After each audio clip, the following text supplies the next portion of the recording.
Welcome to This Week in High School Sports. I'm Teresa Whipple, and you are? Steve Willits. Very good. Okay, we passed that test. One down. And we, of course, want to thank our sponsor, Red Onion Burgers, for all of their support and of this show, and a reminder that they always do great things in the community. And Absolutely. in fact, this Monday, they sponsored a warm coats drive with the firefighters from Fire District 1 in the city of Linwood. And the whole idea behind that was to raise money to buy coats for students in the Edmonds School District. And they did this last year. It was really great. We covered it on MLT News and went and took photos of all these little kids at Mountlake Terrace Elementary, kindergartners, getting coats. And they give them to everybody because they don't want to single out just maybe kids who might have a hard time affording a coat. So all the kids get them. And what their goal is this time, with the money they raised on Monday, was to fund other coat drives in the district. Oh, very nice. Okay. Yeah, so thanks, Sean, for all you do for the community. And if you want to stop by and show your support of Sean, they're at 2144th. So stop by and say hi to Sean for us. And now we're going to talk about soccer. What's going on? Yeah, girls soccer taking place over the week. Edmonds-Woodway, good news, bad news. Good news is that they're still undefeated in league play. Bad news, played 2 matches this week and didn't score. 0-0 matches against both Marysville-Pilchuck and Shorecrest. Okay. It's soccer, it happens. It's soccer, yeah. Some more good news, though, around the league. Linwood picked up 2 victories this week, defeating both Meadowdale and Oak Harbor. So the Royals ladies are now 2 wins, 1 loss, and 1 tie on the season in league play. So nice for them. And then also Meadowdale picked up their first win of the year. Got off to a bit of a rough start this year, but they defeated Shorewood 1-0. Okay, good. Well, and now we get to talk about my favorite sport, which is, of course, tennis, as we know. So what's going on with tennis? We are going to talk about tennis and a little bonus coverage. We even have an interview coming up. Yeah. Mountlake Terrace Hawks, a team that over the years is not necessarily known as being a tennis powerhouse. They've got a great team this year, and they're 6-1 overall. Their one match that they lost as a team, they lost 4-3 to Shorewood. So they're this close to being undefeated this year. And getting the job done for them, really 2 seniors, Adam Lorraine and Jeremy Ansdell, who have been playing there ever since their freshman year. Both seniors. Jeremy's the #1 singles player right now. Adam's #2. Jeremy made it all the way to state last year, where he took 8th, and Adam came oh so close and just lost by 1 match in the final game at that. So now he's trying to get there. But right now they're both undefeated individually, and their team is on fire, and we brought them in. Here's the interview we had with them earlier. The Mountlake Terrace tennis team off to one of their best starts in school history, winning 6 of their 7 first matches overall in the season. 2 guys that haven't lost at all yet. They're undefeated. Jeremy Ansdell, Adam Lorraine, both seniors, and they are the #1 and 2 tennis players for singles tennis in the school. And guys, a heck of a year so far, a heck of a career for you guys, for that matter. Both of you, Thank you. had great years last year. I know, Jeremy, you made it to state. Adam, you came within 1 match. So close. Very close, So yeah. close. But you get another shot. That's the beauty of being a senior this year. Yep. Year go home. So we will see what happens. Jeremy, we'll start with you. You're Okay. the #1 singles tennis player. You've been playing since you were 5 years old. Is that correct? Yeah. My dad was a tennis pro, and he still is. So having that background really helped me to get started with it. I used to always go to his club and have lessons there with him ever since I was little. So been playing for quite a long time now. You, on the other hand, Adam, you picked up your first. Well, I shouldn't say you picked up your first racket, but really didn't start playing until you got into high school. Yeah, well, actually, I really like football, but I wasn't really. My mom did not let me play football, so I guess she just kind of threw me into tennis. I was like, yeah, I'll give it a shot. Why not? And I ended up falling in love with it. So you guys come into your freshman year at Mountlake Terrace 3 years ago. Jeremy, you're looking at Adam. He'd never played before. Could you tell right away, or did he look raw? What was he like? You know, Adam's the type of guy that's just natural at any sport he plays. So it was just like within a couple of days that he had picked it right up, and it was like nothing. He was doing well, and then the rest is soon to be history, so to speak. Yeah. Let's talk a little bit about your careers right now. Jeremy, we'll start with you. You made it to state last year. You placed 8th in the singles tournament. That was a crazy ride. Yeah. There were so many good players up at the state tournament. Well, not only to get to state, you have to beat some really good players in districts, right? Yeah. Was it something you saw coming? Did you think you had a shot going in? But There were a couple of guys that I knew going into the tournament that were going to give me troubles, and I actually took 2nd in district, so I lost to Gunnar Thorstensen over at Shorewood. I ended up placing higher than him, but yeah, he's a tough opponent. And then Adam, you on the other hand, you came so close. We just talked about it, but tell me about your run last year. Well, yeah. So last year, I teamed up with my other teammate Jake Peters. He's a junior now, and well, we went to districts. We did pretty well. We got second in sub districts, and then we went on to districts. Made it to the final round. Made it to like the final game, but we got fourth. We were one top 3 go, right? Top 3 go. So. Always It was a little- kind of tough, but we were both. I was a junior at the time. He was a sophomore. Now I'm a senior. He's a junior. We might have a chance this year. Well, we'll see. Now, tennis is a little bit different in the sense that you play for yourselves when you're playing these matches on any given week or multiple weeks, multiple times during the week. But we also keep overall team scores. It's the 4 singles players, and then there's 3 sets of doubles, right? So you can accumulate up to 7 points for wins.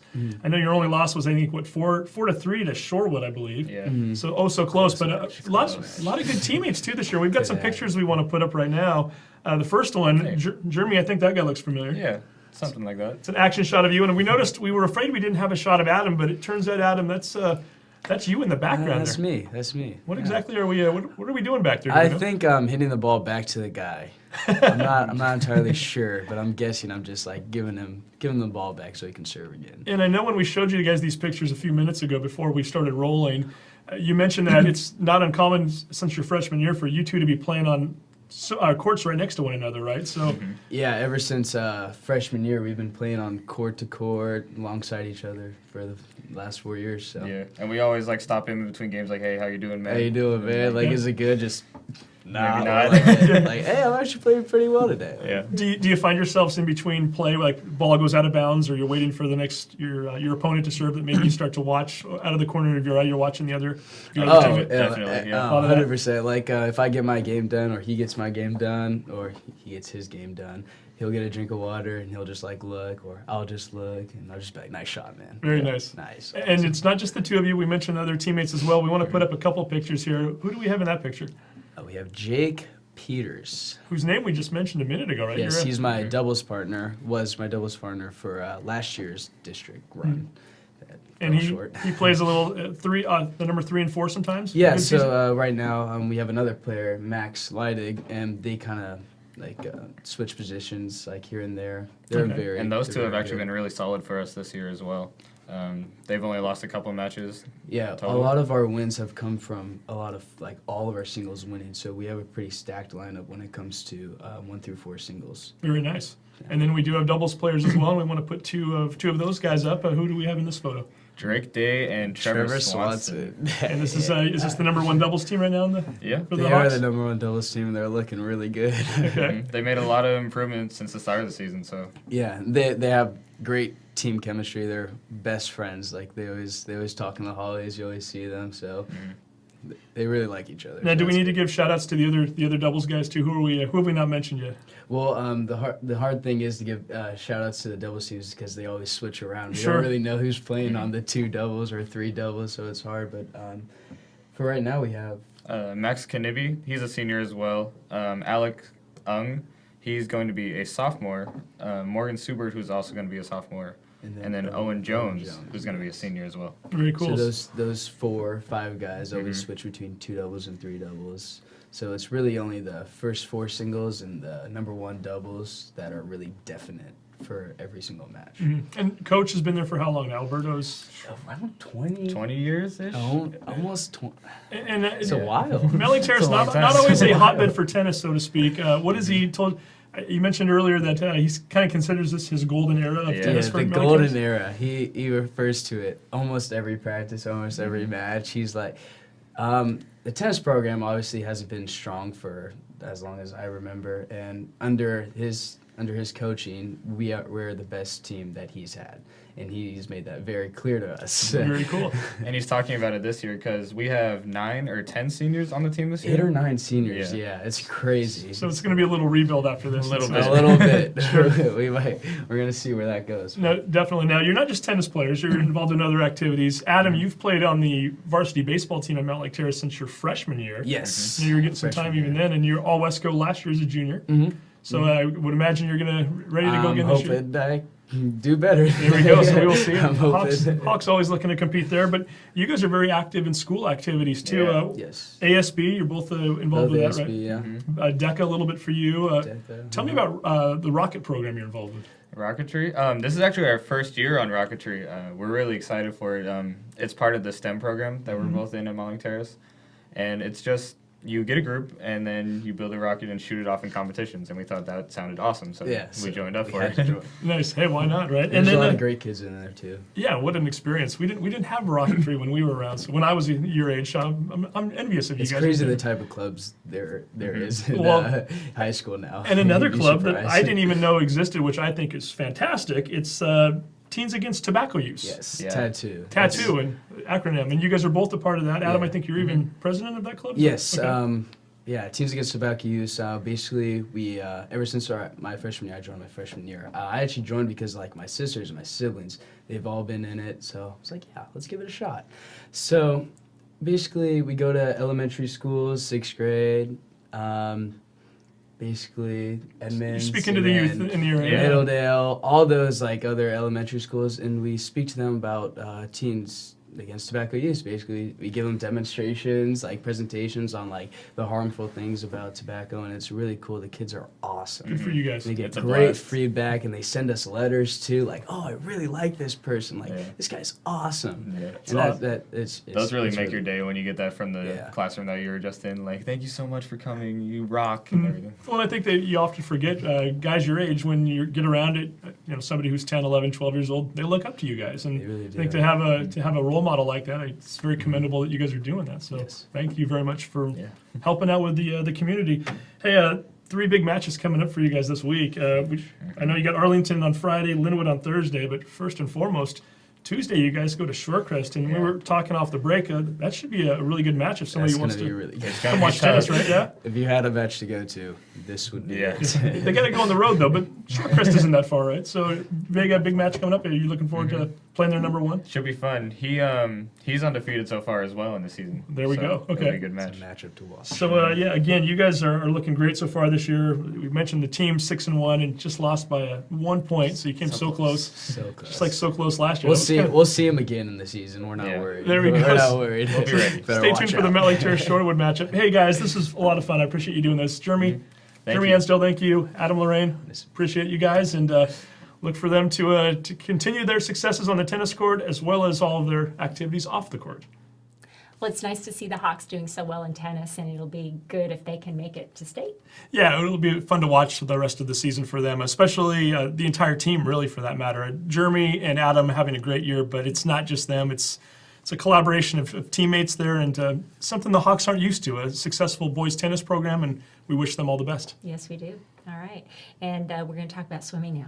Yeah, Meadowdale, nice week for the ladies over there swimming in the pool. They defeated Linwood on Tuesday, got a nice victory on Thursday against Mariner as well, so nice job, Mavs. Okay. And what about volleyball? Meadowdale again, they got 2 victories over Everett and Shorecrest, swept Shorecrest in 3 sets. And Linwood, a team that we knew was a kind of a powerhouse coming into the season, a team that had a lot of success last year, got off to a bit of a slow start, but they picked it up last week, sweeping all 6 of the sets they played in. They beat Shorecrest 3-0, and then they turned around and beat Marysville-Getchell by the same score. Oh, that's great. And, we haven't talked about football, so we better get to that. Yeah, big week for Friday Night Lights this past week, and it starts with Linwood. Linwood had the big game we kind of previewed a little bit last week against Snohomish, and a game that a lot of people think might go a long ways towards determining who wins the 3A South title this year. Linwood falls down by 10 points in the third quarter. They come back, they score a touchdown late in the third, they score another one in the fourth. Great game for them, and it's the same cast of characters we always mention. Alton Hammond rushes for over 120 yards. Riley Johnson, who we've had in studio, kicked a big field goal right before halftime. He ends up scoring the winning touchdown from Alton. Mikey Kirkman gets a touchdown early in the game. Harris Cuddick, who we interviewed last spring during track, all Westco lineman last year, he finally gets back onto the field, and our counterparts over at STN.com even gave him the Player of the Game t-shirt. Yeah, So yeah. we liked seeing Harris out there on the field and back from his injury. And so a great win for the Royals. They're 4-0 on the season. And a big game coming up this week, too. A game that we'll talk about in just a moment here. But 2 of our teams played against one another Matter of fact, we even have some photos we'll show while I'm talking about this game a little bit. Meadowdale Mavericks were in the white uniforms, taking on Mountlake Terrace. Final score 41-7. Mavericks win. Great all-around game for the Mavericks, both on offense and defense. Their quarterback, Drew Tingstead, threw for 4 touchdowns, 3 of which went to his tight end, Zach Plummer. So great game for them. Kella Marshall, who we had in last week, he rushed for 2 touchdowns. And the Mavericks, they lost their first game of the season, and they've since won 3 in a row. So they're doing a nice job there. And the other game, Edmonds-Woodway, they defeated Shorecrest 54-0. Mm-hmm. This is a Warriors team that lost their first 2 games this year. They were non-conference games, but nonetheless, they lost them. Since then, they've rebounded. They've won their last 2 games by a combined score of 96-3. Defense is playing lights out right now. They haven't given up a touchdown in 9 quarters. And the offense is starting to gel right now. They're getting a lot of production from players on the line, as well as their other players. Their quarterback, Cameron Krall, and the running back, Capassio Cherry, both having an outstanding game on Friday night. So why not bring them in? And that's what we did. Here's the interview we had earlier tonight with Cameron and Capassio. The Edmonds-Woodway Warriors football team, all of a sudden catching fire lately, got off to a little rough start this year, lose their first 2 games. I think Coach Gradwell got to the guys, though, the last 2 weeks. They've outscored their last 2 opponents 96-3. 96-3. And with us right now, 2 of the stars from the offensive side of things. We've got Cameron Krall, the quarterback for the Warriors, and also the starting tailback, Capassio Cherry, only a sophomore. Guys, thanks for joining me. First question I've got to ask, you lose to Woodinville, second loss of the season. Not one of the better offensive performances I've ever seen from a Warriors football team. What was Coach Gradwell like in practice that week? Well, he just really wanted to emphasize intensity, because that game we were kind of lacking it. We were hesitant about what to do and stuff, but then practice came along and we started building it back up. And I understand Capassio, Coach made a little change to the formation on offense that week too. You guys went from a single back offense to an I formation, which means you get a fullback blocking in front of you. That was so much better. I mean, like, having a fullback in front of you and running a ball is so much better. Like, you feel more, like, safe, I guess, and more sure of, like, the yards you're going to get. But that week we ran so much. Did you? Man, Yeah, we ran a lot. So much. And I mentioned this to Coach, and by the way, the fullback, Henry Tillman, not a bad fullback to have in front of you either, right? Henry's pretty solid. Your offensive line, I told Coach before the Shorecrest game last Friday, I said from week 2 to week 3, they just look so much more comfortable too. Tell me about the guys up front a little bit, and obviously as a quarterback and as a running back, those guys mean a great deal to you. Cameron, you've got to be pretty happy with the way they're playing lately. Yeah, they played much better. I mean, Xavier Belcher against the Woodinville, he got a concussion. So against Shorecrest, we had Cameron Vogel come in, and he stepped up. He was the leader. He was the general of the O-line, and he took charge. And it was nice to see that until he got hurt in the game. And then Mark Tree came in and took over again. Now in Capassio, you had a great game there against Mountlake Terrace in the first win of the season. I noticed as soon as you get a little hole, you make the most of it. So certainly those guys helping you up front too, but you are doing a lot of it on your own.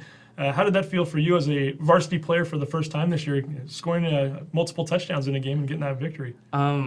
It's just normal for me. You know what I mean? I just do what I do. When I get the ball in my hands, I try to make plays. But I mean, it's all my linemen. Without my linemen, I can't score touchdowns or get the first downs or get yards. So I mean, it's mostly on the line, because without the linemen, I'm not getting anywhere. We can't do what we do without them. I'm Sure. not getting anywhere. It starts with them. And speaking of doing what you do, you threw 3 touchdown passes in that first win of the season. That was against Mountlake Terrace. Had to be a nice confidence booster for you. This is your first year as the starting quarterback, and to go out there and put up 3 touchdowns in the home stadium had to be nice. Yeah, it was fun. Yeah. And then you come back next week, this past Friday night, 54-0 against Shorecrest. We got a few photos from that game too, by the way, so we'll pop those up. Capassio, we got you running the ball hard there against the Scots defense.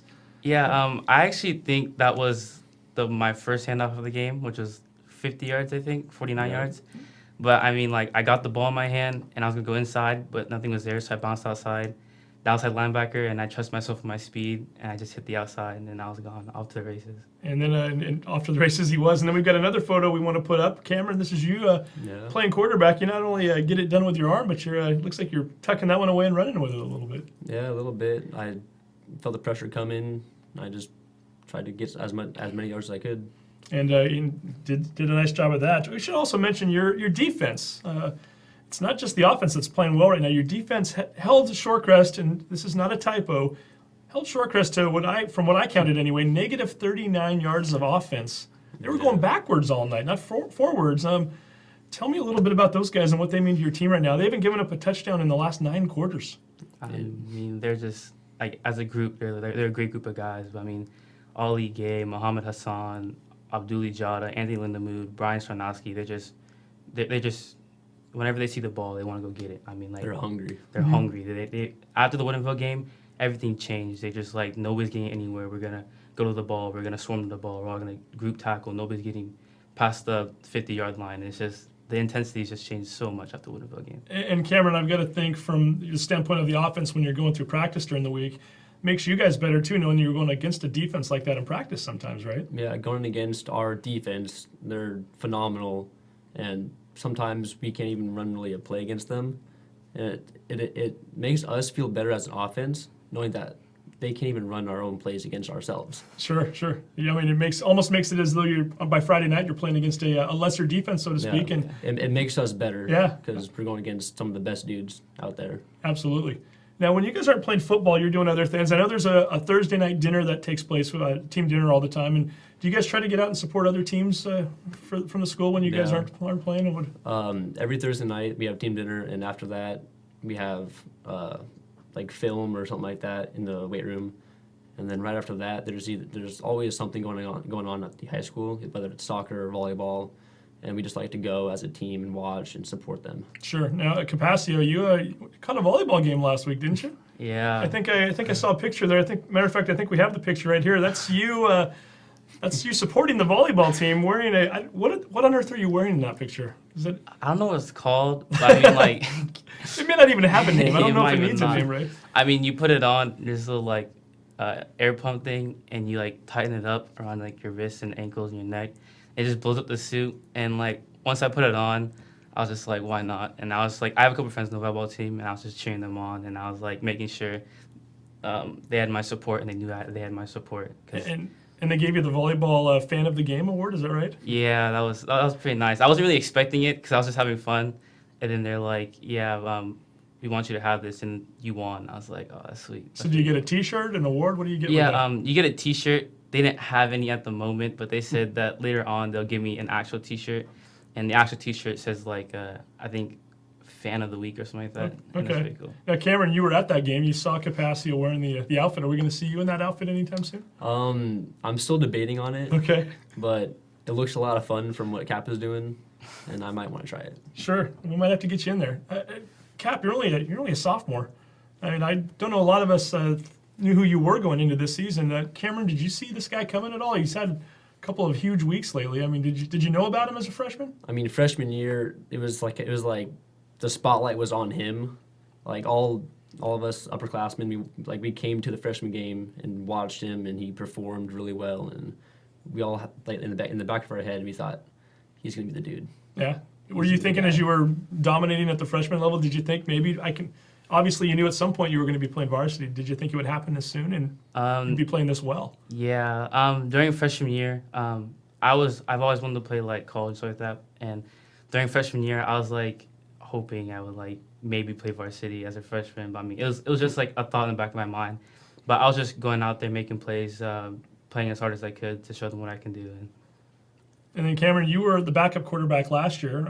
Obviously, Isaac Jackson was a senior, so you knew you had a good shot at being the starter this year. But certainly, I know other guys were competing for that position. What's it been like for you so far to be the starting quarterback? Is this kind of everything you thought it would be? It is. It's a lot of pressure, but yet the reward is just great, and it's a lot of fun just being out there with the guys and just being a leader. Sure. Now, in Capassio, you and I were talking off the air. You had a broken leg your 8th grade year, which was only 2 years ago. You mentioned you think that might have even helped you get to where you are now. Explain that. How so? Yeah, so on my 8th grade year, the opening game of the season, I returned a kickoff return, and I was taking it to the house, and I tried to make one cut to the left, and my leg technically, like, it snapped, like, really bad. So I had to get surgery on it and everything. But I mean, after that, my mindset and my mentality changed. It was like, since I was set so far behind, it meant I had to work twice as hard to get where I wanted to get. And it's just been stuck with me like that. Like, during the off season, I work, I train, I lift, I go do agility stuff, and it's just something that has stuck with me from then. And like, I'm very grateful. And without that, I don't think I would have been starting as a sophomore. Sure. And we should mention too, you're part of a pretty special club at school. Tell me a little bit about that and who's involved with it. It sounds like it's the name is somewhat misleading because it's not just one ethnic group, right? Yeah, BSU, Black Student Union. A lot of people think it's only for Black people. It's really not. It's for everybody of every race. It's just to have people, like, to educate people about social awareness and things that happen in the world. And it's trying to have, like, us people of different races and everything come together and just be more aware and not make mistakes and say stuff that is either hurtful or anything that other people like say. And is the group received positively around the school from everybody? Before, it really hasn't, because a lot of people only thought it was for Black people. So this year, we're really trying to change it and change the message of the club, and really want it to expand as a club and have people join so we can, like, just help our school become more socially aware and a safer place for everybody. Oh, great for you guys for doing that. One more last question back to football before we end the interview. I think you guys know who you're playing this week. It's a big one. We should point out you guys are 2-2 overall record-wise, but your first two games were non-conference games, so they really don't count for the playoffs. So really, by all accounts, you're undefeated. Linwood has not lost a game yet this year either. That's a huge matchup coming up this week. 5 o'clock start over at Edmonds Stadium. Have you guys had a chance to watch them a little bit on film, or have you started to prepare yet? And what do you think of them? Oh yeah, I've been watching film on them a lot and just trying to find the seams, find the gaps in their defense, and Yeah, they're a good team overall. I mean, number 5, the quarterback, Alton Hammond, yeah. Shout out to that guy. He's doing pretty well this year. And I mean, if our defense can slow him down, I feel like we can slow down the whole entire offense, and then we might have a good shot of winning and put up a good game. It's going to be a great game. Again, 5 o'clock Friday night. Either attend the game at Edmonds Stadium. We hope everybody does. If they can't make it out, though, you can certainly watch it on soundlivesportsnetwork.com. Guys, thank you for coming in tonight. A great start to your season, especially these last couple weeks. Cameron Krall, the quarterback, thank you very much. Thank you. Capassio Cherry, the running back. Appreciate you guys coming in, and we'll see what the Warriors can do against the Royals Friday night. Great interview with those Edmonds-Woodway guys. And, I just have to put in a personal word here. We've been doing the Sound Live Sports Network broadcast for the last few weeks and Friday nights, and I would just like to have one closer football game to watch. Edmonds Stadium this year so far, they've had 8 football games, so 2 every Friday night for 4 consecutive Friday nights. The closest football game so far this year was Meadowdale's victory over Redmond, a game that they won 30-0. So we've yet to have a close football game at the stadium. It just makes it a little bit more exciting. That's all. If you can do anything about that, I'd appreciate I it. think we might get one this week, Okay. and we'll talk about that All in a right. minute here. Okay, very good. But first we're going to talk about cross country. Yeah, a meet that we talked about last week. We had Yukino Parle and Olivia Meter-Yetter right here in studio, and we asked them about the big upcoming invitation against both Glacier Peak, Mountlake Terrace, Edmonds-Woodway, and Arlington. As we pointed out last week, Glacier Peak, the girls defeating Edmonds-Woodway by 1 point for the state championship last year. So this is one that we were all kind of looking forward to and seeing exactly what the teams look like. And we've got a picture that we want to put up right away. That's Yukino Parle. She defeated Stephanie Roblewski, her teammate, and they finished in first and second on the girls' side of things. And really, a girls' meet that was dominated by Edmonds-Woodway. 5 of the top 8 finishers. We just mentioned Yukino and Stephanie. Sydney Boland finished in 4th. Olivia Meter-Yetter, who, again, was in here last week, the sophomore, she took 5th. And Caitlin Rust took 8th. So nice job by them. The girls, obviously, having that kind of success, they won the overall event for the girls' side of things, with Glacier Peak coming in 2nd. Mountlake Terrace finished in 3rd. And then the boys also ran, and we've got a picture from the starting line there. Glacier Peak winning the overall point totals for the team, but we did get a victory from Matt Park, Edmonds-Woodway's star runner. He took 1st overall. Other Warriors runners who finished in the top 10, Sam McLuhan took 4th place, Lucas Lacamba 8th place, and we did finally get one of the Mountlake Terrace runners, and we'll put him up on the screen. Braden Sims rounding out the top 10. He finished in 10th place, so a nice job from all 4 of those male runners. And what was a fun event? You mentioned a sunny day for a Thursday. I just happened to be riding my bike by the park because I lived near the Ballinger Park area, and it was just so much fun to stop and watch the kids just running through the the grass, and it was such a sunny day. It looked like a lot of fun. Yeah, when you're participating in cross country in late September, you don't know what you're going to get. So Yeah. I'm sure they were happy to have some sunshine and a great event overall. And again, congratulations not only to Yukino and Matt for winning the overall boys and girls, but really all of the runners for an outstanding performance. And we'll be talking a lot more cross country before the season's over. Okay, good. And we have some broadcasts of football games on Friday night. Yeah, another doubleheader. The first game, which we talked about a little bit during the football segment tonight with our interviewees, Linwood, Edmonds-Woodway, a battle of 2 undefeated teams in league play. A huge game for both teams right now. Linwood, again, 4 wins in a row to start their season. Edmonds-Woodway really coming on strong the last 2 weeks. I think we could get our first non-30-point blowout game this year, so I think we're going to get a good one there. 5 p.m., soundlivesportsnetwork.com. And then at 8 o'clock, it's homecoming night for Meadowdale as they take on Shorewood, also on soundlivesportsnetwork.com. Okay, good. Well, we hope to see you there. If you don't make it to those games, visit us on soundlivesportsnetwork.com, and we will also see you next week. Thanks for joining us.